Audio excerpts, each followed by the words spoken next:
State ইউনিভার্সিটিতে যারা নতুন ফার্স্ট সেমিস্টার পরীক্ষা দেবে, তোমাদের যাদের পলিটিক্যাল সায়েন্স বা রাষ্ট্রবিজ্ঞান সাবজেক্টটি রয়েছে তাদের জন্য কিছু সাজেশন আমি আজকে নিয়ে এসেছি। প্রথমেই একটু দেখে নাও যে ইউনিট 1 এবং ইউনিট 2 এই দুইভাবে কিন্তু তোমাদের পলিটিক্যাল সায়েন্সের সিলেবাসটি ভাগ করা রয়েছে। এবং ইউনিট 1 থেকে তোমাদের লিখতে হবে 5 নম্বরের দুটো প্রশ্ন, টিকা জাতীয় বা শর্ট টাইপ কোশ্চেন, এবং একই রকমভাবে ইউনিট 2 থেকেও কিন্তু তোমাদের লিখতে হবে 5 নম্বরের দুটো টিকা জাতীয় প্রশ্ন বা শর্ট টাইপ কোশ্চেন। এই শর্ট কোশ্চেনের যে সাজেশনগুলো আমি আজকে তোমাদের বলবো, তোমরা পরীক্ষার আগে অবশ্যই এই কোশ্চেনগুলো ভালো করে পড়ে যাবে। এখান থেকে আশা করব তোমরা প্রত্যেকটা কোশ্চেন কমন পেয়ে যাবে। এবার আসি যে 10 নম্বরের কোশ্চেন তোমাদের কটা লিখতে হবে। 10 নম্বরের কোশ্চেন তোমাদের মোট লিখতে হবে 4টি। ইউনিট 1 থেকে দুটো লিখতে হবে এবং ইউনিট 2 থেকেও তোমাদের দুটো কোশ্চেন অ্যাটেন্ড করতে হবে। তোমরা সেখানে অবশ্যই অপশান পেয়ে যাবে। 5 নম্বরের প্রশ্নের ক্ষেত্রেও তোমরা অপশান পেয়ে যাবে এবং 10 নম্বরের প্রশ্নের ক্ষেত্রেও তোমরা অপশান অবশ্যই পেয়ে যাবে। এবার দেখো সাজেশনে আমি কি কি কোশ্চেন তোমাদের জন্য রেখেছি। প্রথমেই আসি 5 নম্বরের কি কি কোশ্চেন তোমাদের জন্য সাজেশন হিসাবে রেখেছি ইউনিট 1 থেকে। তোমরা একটু নোট করে নাও। ইউনিট 1 থেকে রেখেছি তোমাদের মাত্র 4টে প্রশ্ন। প্রথমেই রেখেছি দেখো, রাজনীতির ধারণাটি ব্যাখ্যা করো বা রাজনীতির অর্থ ব্যাখ্যা করো। সেকেন্ডে আছে সার্বভৌমিকতার বহুত্ববাদী তত্ত্বটি সম্পর্কে একটি টিকা লেখো। জাতি এবং রাষ্ট্রের মধ্যে পার্থক্য উল্লেখ করো। রাষ্ট্রের উৎপত্তি সম্পর্কে সামাজিক চুক্তি মতবাদ সম্পর্কে একটি টিকা লেখো।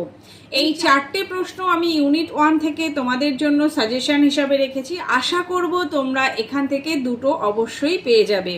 এবার আসি ইউনিট 2তে। ইউনিট 2তেও তোমাদের দুটো 5 নম্বরের প্রশ্ন লিখতে হবে। সেখানে দেখো রেখেছি কি কি কোশ্চেন সাজেশন হিসাবে, একটু দেখে নাও। প্রথমেই আছে স্বাধীনতা কাকে বলে, স্বাধীনতার তাৎপর্য বা গুরুত্ব আলোচনা করো। স্বাধীনতা ও সাম্যের সম্পর্ক সংক্ষেপে আলোচনা করো। আইনের সংজ্ঞা ও প্রকারভেদগুলি টিকা রেখেছি তোমাদের জন্য 3টে। রুশোর প্রকৃতির রাজ্য, রুশোর সাধারণ ইচ্ছা, রুশোর স্বাভাবিক অধিকার, এই 3টে টিকা এখান থেকে রেখেছি। এই হলো তোমাদের ইউনিট 1 এবং ইউনিট 2 থেকে 5 নম্বরের শর্ট কোশ্চেনের সাজেশন। এবার আসবো তোমাদের 10 নম্বরের প্রশ্নের ক্ষেত্রে কি কি সাজেশন রেখেছি। দেখো ইউনিট 1 থেকে তোমাদের লিখতে হবে 10 নম্বরের দুটো প্রশ্ন। সেখানে রেখেছি 5টা মাত্র কোশ্চেন। একটু দেখে নাও তোমরা কি কি কোশ্চেন রয়েছে সেখানে। সেখানে প্রথমেই রয়েছে বিশ্বায়নের পরিপ্রেক্ষিতে সার্বভৌমিকতার পরিবর্তিত ধারণাটি ব্যাখ্যা করো। সেকেন্ডে রয়েছে রাজনীতির অর্থ কি, রাষ্ট্রবিজ্ঞানের সঙ্গে রাজনীতির বিষয় ব্যাখ্যা করো। থার্ডে রয়েছে রাষ্ট্রের প্রকৃতি সম্পর্কে জন লকের ধারণাটি আলোচনা করো। ফোর্থে রয়েছে রাজনৈতিক তত্ত্ব কি, রাজনৈতিক তত্ত্বের প্রকৃতি ব্যাখ্যা করো। ফিফথে রয়েছে সার্বভৌমিকতার একত্ববাদী তত্ত্বের মূল বৈশিষ্ট্যগুলি আলোচনা করো। এই হলো তোমাদের ইউনিট 1-এর বড় প্রশ্নের বা রচনাধর্মী প্রশ্নের সাজেশন। এবার আসি ইউনিট 2-এ কি কি সাজেশন হিসাবে কোশ্চেনগুলো রেখেছি। ইউনিট 2-তে রয়েছে তোমাদের স্বাধীনতা সংক্রান্ত জন স্টুয়ার্ট মিলের স্বাধীনতার ধারণাটি ব্যাখ্যা করো। সেকেন্ডে রয়েছে বিভিন্ন ধরনের ন্যায় বিচারের উপর একটি টিকা লেখো।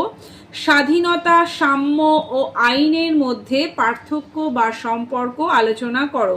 রলসের ন্যায় ধারণার সাম্য ও বিভিন্নতার নীতিটি ব্যাখ্যা করো, যেটা জাস্টিস অ্যাজ ফেয়ারনেস। এবং ফিফথে রয়েছে আইনের সংজ্ঞা দাও, আইনের প্রকারভেদগুলি সম্পর্কে আলোচনা করো।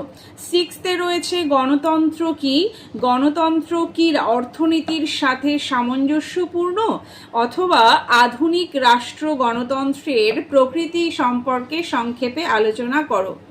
এই হলো তোমাদের ইউনিট 2-এর রাষ্ট্রবিজ্ঞানের সাজেশন।